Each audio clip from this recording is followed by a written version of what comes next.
Good morning friends, welcome back to my channel. তোমরা সবাই কেমন আছো? আশা করি ভালো আছো। আর আমার ছোট্ট একটি ভ্লগ ভিডিওতে তোমাদের সবাইকে স্বাগত। তো আজ আমি দেখো খুব সকালে উঠে পড়েছি। উঠে বাসি কাজকর্ম সেরে স্নান সেরে এখন আমি তৈরি হচ্ছি পুজো দিতে যাব বলে। আমার শ্বশুরবাড়ির পাড়াতে প্রতি বছরে এই সময় শীতলা পুজো হয়। পাড়ারই ওটা গ্রামের পুজো। তো আজ সেই শীতলা পুজো। তো আমি ওখানেই যাব এখন, ওই জন্য রেডি হচ্ছি। তো ভিডিওটা স্কিপ না করে তোমরা দেখতে থাকো। আর ভালো লাগলে লাইক কমেন্ট করে দিও, আমার চ্যানেলটা সাবস্ক্রাইব করে দিও। তো আমি আলতা পরছি দেখে দেখো দুষ্টু আলতা পরবে। ওরা আমাকে আলতা পরতে দেখলেই ও পরবে। আর ওকে আমি বলছি আমি তাড়াতাড়ি আমি তোকে পরিয়ে দিই, দেরি হয়ে যাচ্ছে, কিন্তু ও দেখো না, ও ডিজাইন করে ও একা একা পরবে। কিন্তু ও ভালো পরতেও পারে, ছোট মানুষ বলে যে এদিকে ওদিকে লাগিয়ে ফেলবে তেমন নয়। আলতা মেহেন্দি এগুলো একা একা খুব সুন্দর করে পরে।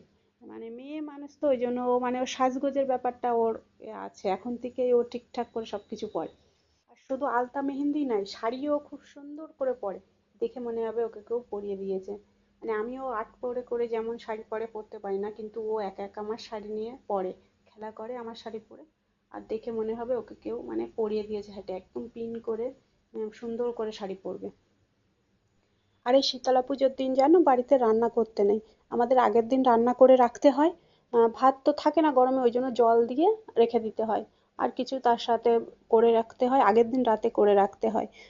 পুজোর দিন রান্না করা যাবে না, পুজো শেষ হতে হতে বিকেল হয়ে যায়। পুজোর পরে তারপরে রান্না করা। তো আমাদের তো আর কাঠের উনুন না, এবং গ্যাসের উনুন আর কি। তো বাচ্চাদের সকালবেলায় উঠে ওরা আবার কি খাবে, তো দুধ গরম এগুলো ওদের করে দিই গ্যাস ধরিয়ে, কিন্তু রান্নাটা করি না। রান্নাটা আগের দিন রাতেই করে রাখি, ভাত করে রাখি, জল দিয়ে পান্তা ভাত করে রাখি, যে যেটুকু খায়। যেটা নিয়ম আর কি, ওটা তো মানতে হবে। তো কাঠের উনুন নয় বলে আমি গ্যাস বলে একটু ধরাই, কিন্তু কাঠের উনুন ধরাতে নেই।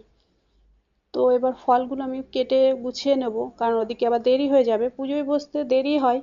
কিন্তু দেখো আমি মানে পুজোয় বসতে বসতে ওরা দুটো আড়াইটে বাজিয়ে দেয়, আর পুজো শেষ হতে মানে 5টা বেজে যাবে।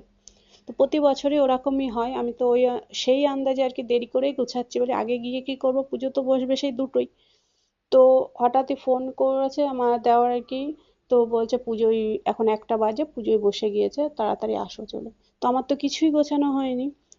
নিজে মানে বাড়ির কাজকর্ম সবকিছু হয়ে গেছে, কিন্তু পুজোর ফল কাটা এগুলো গুছিয়ে আবার এতটা যেতে তো 10 মিনিট, মানে টোটো গাড়ি কিছু পেয়ে গেলে তো 10 মিনিটে 5 মিনিটে পৌঁছে যাব, কিন্তু হেঁটে যেতে গেলে আবার 15-20 মিনিট লাগবে, এতটা দুপুরে বেলা। দেখো এসে দেখি পুজোতে বসে গিয়েছে, পুজো মানে অঞ্জলি দেওয়া হয়নি, কিন্তু পুজো শুরু হয়ে গিয়েছে। তাও ভাগ্যিস একটা টোটো পেয়েছিলাম, এদিকে আসতে দুপুরের সময় একদমই কিছুই পাওয়া যায় না। তো আমি রাস্তাতে মানে বেরিয়েই বাড়ি থেকে টোটো পেয়েছিলাম বলে তাও কিছুটা তাড়াতাড়ি আসতে পেরেছি। তো সবাই এসেছে, দেখো এটা গ্রামের পুজো, তো তো গ্রামের সবাই এখানে এসে পুজো দেয় এই দিনটাতে। তো সবাই পুজো দিতে চলে এসছে দেখো, আর আমি মনে হয় সবার লাস্টে এসছি। তো কি করব, আমি আগে থেকে জানি না, আমাকে আগে থেকে জানিয়ে দিলে হয়তো একটু তাড়াতাড়ি আসতাম। আর এখানে দেখো মনসা ঠাকুর আর শীতলা ঠাকুর দুটো এই মন্দিরে থাকে। মনসা পুজোর সময় শ্রাবণ মাস যাওয়ার দিন যে মনসা পুজো হয় সেই সময় হয়। আর শীতলা পুজোটা এই সময়ই হয়, ফাল্গুন মাসের শনি মঙ্গলবার দেখে হয়।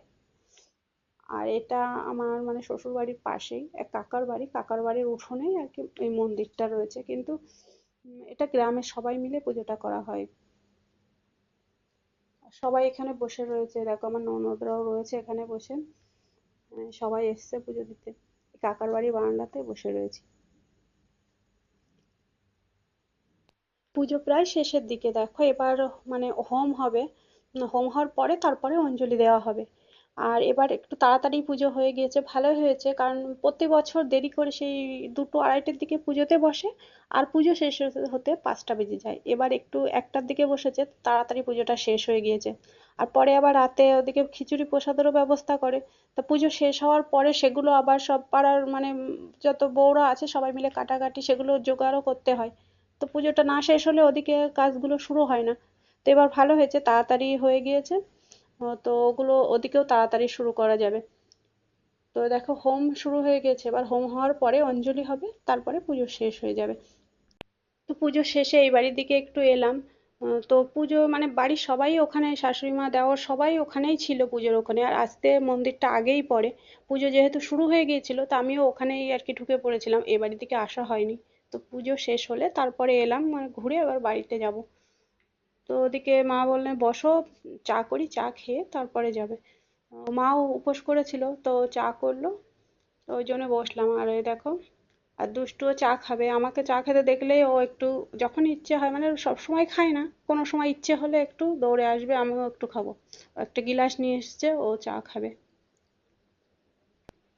তো চাটা খাওয়া হলে এবার আমাদের বাড়ির দিকে যেতে হবে। বাড়িতে মেঘা যেহেতু একা রয়েছে, আর এখনো সন্ধ্যা হয়নি, তো সন্ধ্যা হবে, মানে অন্ধকার হয়ে এসছে সবে। আমরা বাড়িতে যাই, গিয়ে বাড়িতে আবার সন্ধ্যা দেওয়ার ইয়েটা ব্যাপারটা আছে, বাড়িতে গিয়ে সন্ধ্যা জেলে গুছিয়ে পরে আমি রাতের দিকে আবার আসছি। সবাই বলছে একবারে প্রসাদ খেয়ে তারপরে যেও। তো এই দেখো আমরা গুছিয়ে সবকিছু আবার চলে এসেছি এখানে। এখানে যে খিচুড়ি প্রসাদ রান্না করছে সবাই মিলে। আর এই যে দুষ্টু তো খুব আনন্দ, কোথা থেকে একটা বেলুন পেয়েছে, ওটা নিয়ে খেলতে লেগে গিয়েছে। তো বন্ধুরা, ভিডিওটা আর বড় করছি না। ভালো লাগলে লাইক কমেন্ট করে দিও, আমার চ্যানেলটা সাবস্ক্রাইব করে দিও, আর আমার পাশে থেকো। তো দেখা হচ্ছে পরের ভিডিওতে।